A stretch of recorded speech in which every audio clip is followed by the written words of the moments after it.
What is up, guys? Welcome back to the channel. Welcome to a vlog today. Today we've got the GT350 up on jack stands. No, it's not broken. No, it's not down. We are just doing some modifications right now. We've got the Cletus McFarland Freedom Factory Spectator Drags event coming up and a rally. I've been searching for a 350R splitter for a long time. Almost had one nailed down, but the logistics didn't work out, unfortunately. But I was able to get one used for 400 bucks.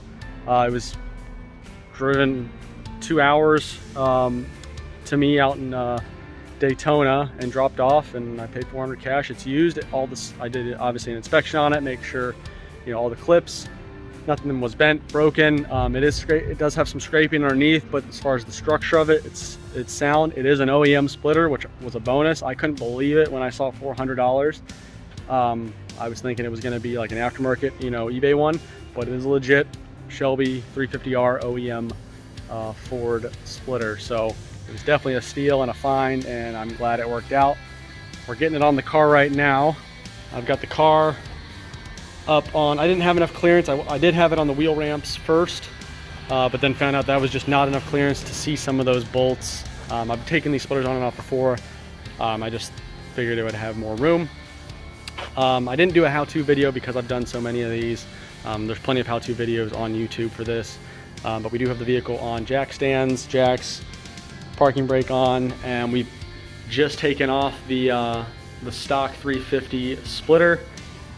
Over here, as you guys know, or if you're not familiar, it is a 3-piece splitter compared to the 350R splitter, which is a single piece. So next, we're just going to go ahead and start lining this up, get it pressed on and get a test fit on, and then start lining up some of these screws. Alright, so we've got the 350R splitter mounted, test fitted. I just wanted to go over some things that you should not see when you're installing these splitters. This is just an example I wanted to show. If you've got any sort of gaps or anything, that's how you know the splitter is not correctly installed. It needs to be fully flush with the bumper to allow those 4 or 5 mounting screws that are kind of at an angle, allow those to seat properly.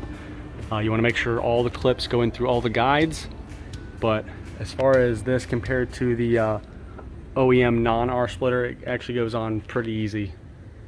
So now we're going to go ahead and start putting some screws in.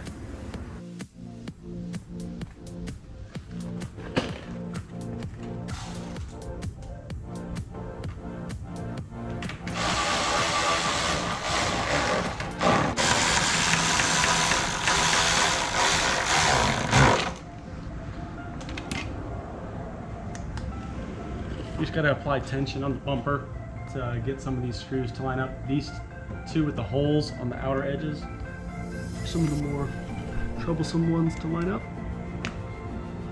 And you just kind of work your way down the splitter in these 4 pockets. There's two 7mm bolts per pocket.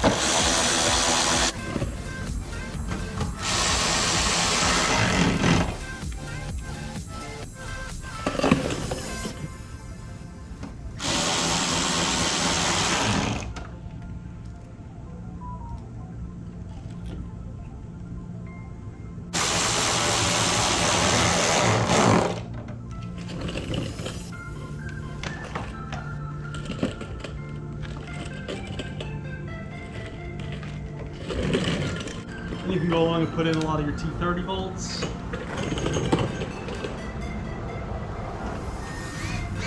And run along the back side of the splitter.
last thing you can go and install is these moon clips. There's 4 of them, 2 on each side.